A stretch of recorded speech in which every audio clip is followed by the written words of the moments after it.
Imagine the soft glow of a bedside lamp, casting long shadows across a childhood room. You're 7 years old, wide-eyed in the dim light, heart pounding as you listen to the muffled sobs from down the hall. Your parent, the one who's supposed to be your anchor, is unraveling, lost in their own storm of unspoken pain. You tiptoe closer, small hands reaching out, whispering words you barely understand. "It's okay, I'll take care of you." In that moment, a quiet vow forms in your tender soul, a promise to be the light in someone else's darkness. But what if that vow, born of pure kindness, becomes the invisible chain that draws shadows into your adult life? You've always been the giver, the one who listens without judgment, who forgives too easily, who sees the good in everyone. Yet, time and again, you find yourself entangled with partners who drain your light, leaving you questioning your own worth. Why do kind souls like you attract toxic relationships? It's a paradox woven into the fabric of human psychology, where empathy becomes a magnet for chaos. In this video, we'll uncover the shocking truths behind this pattern, how childhood wounds shape your attractions, the hidden mechanisms of emotional addiction, and the path to reclaiming your gentle heart without losing its essence. Stay with me as we delve into the depths, because understanding this could be the key to breaking free.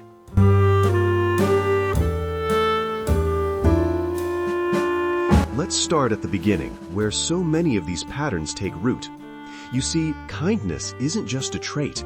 It's often a survival strategy forged in the fires of early experiences. Psychologists call this parentification, where a child steps into adult roles to fill emotional voids left by caregivers.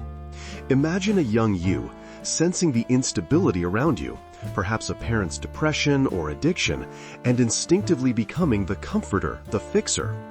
A study from the American Psychological Association reveals that children who experience emotional neglect are 2.5 times more likely to develop codependent tendencies in adulthood, mistaking caretaking for love.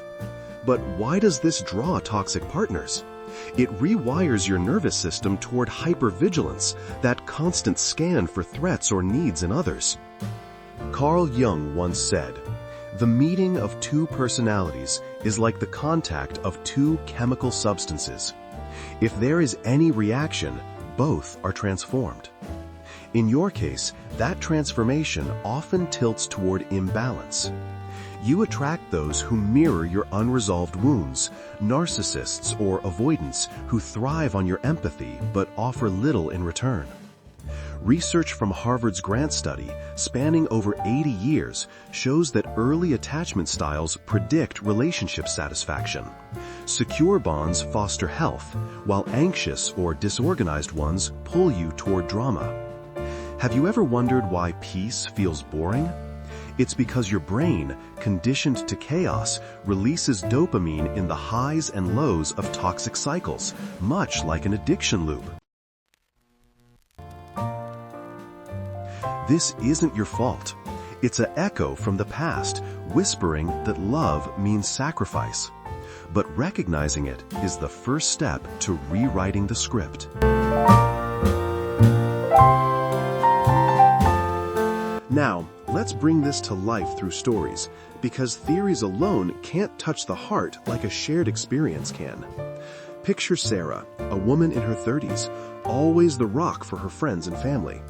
Growing up, she was the mediator in her parents' volatile marriage, learning to soothe tempers with her calm words. In her relationships, she kept attracting partners who promised the world but delivered storms. Men who charmed at first, then manipulated her giving nature. One day, after yet another breakup, she realized, "I was recreating the chaos I knew, mistaking intensity for intimacy." Or think of it as a garden metaphor.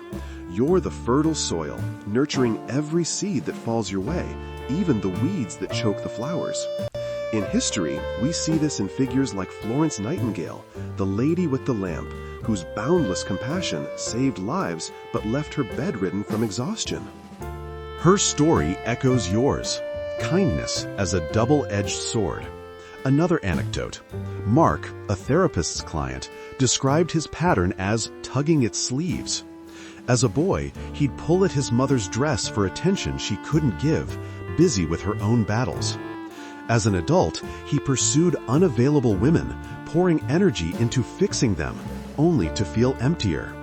Studies from the Journal of Personality and Social Psychology indicate that 40% of empathetic individuals report attracting narcissistic partners, drawn to the validation of being needed.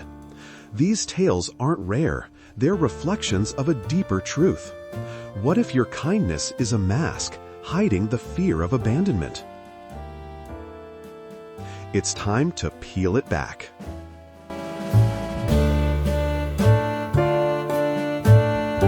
As these childhood echoes play out in adulthood, paradoxes emerge that can leave you reeling. You pride yourself on being kind, yet it often leads to self-destruction. Hyper-independence masking deep loneliness. Why? Because in toxic dynamics, your empathy becomes a one-way street. You give endlessly, anticipating reciprocity that never comes, building resentment like a slow-burning fire. Psychologists term this compassion fatigue, where chronic giving depletes your emotional reserves, leading to burnout akin to social media's endless scroll, addictive yet exhausting. Consider the manifestations. You might find yourself in relationships where boundaries blur, justifying red flags as potential. A UC Berkeley study on emotional labor shows that women, in particular, shoulder 70% more of it in partnerships, fostering inequality. For you, this could mean workaholism as an escape, pouring into career success while relationships crumble. But here's the shock. Toxic partners aren't villains. They're often wounded too, attracted to your light because it illuminates their darkness. Jung called this the shadow self, the unacknowledged parts we project onto others. Rhetorically, ask yourself, how many times have you forgiven betrayal, whispering, "They didn't mean it"? That repetition is a motif of self-betrayal. Deeper impacts include nervous system dysregulation, hypervigilance turning into anxiety disorders, as per CDC data linking childhood adversity to adult mental health issues. Yet, in this paradox lies power. Kindness isn't the problem, unchecked patterns are. By understanding them, you transform empathy from a vulnerability into a strength.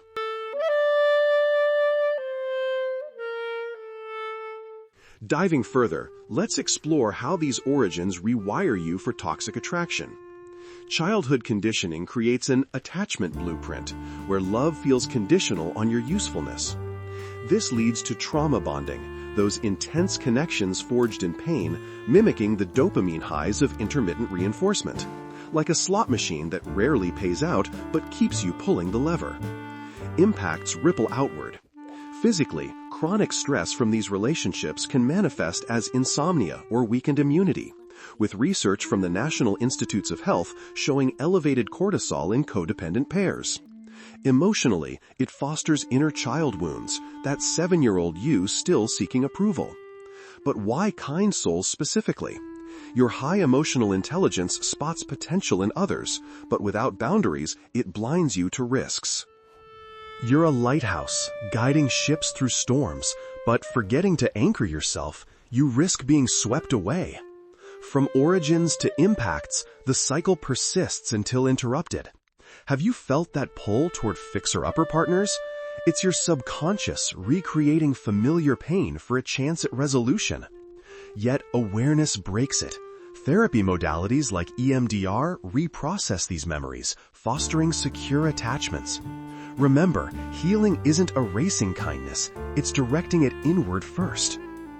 What began as a child's quiet vow in the shadows, that promise to care for the broken, has shaped your path, drawing you to partners who echo those early storms. But here's the twist. What saved you then no longer serves you now. It can transform from a chain into a compass, guiding you toward relationships that nurture rather than deplete. To heal, start small. Engage in inner dialogue, speaking to that 7-year-old self with the compassion you give others. Set boundaries, like gentle fences around your garden. Say no without guilt, recognizing that true kindness includes self-protection. Therapy, journaling, or mindfulness practices can rewire those dopamine loops toward healthy bonds. Studies from the Mayo Clinic affirm that building self-esteem reduces attraction to toxic dynamics by 50%. Reflect. What if your greatest strength, your kind soul, is meant for mutual light, not solitary sacrifice? If this resonated, subscribe for more deep dives into the human mind. Hit like and share your story in the comments. Together, we illuminate the shadows.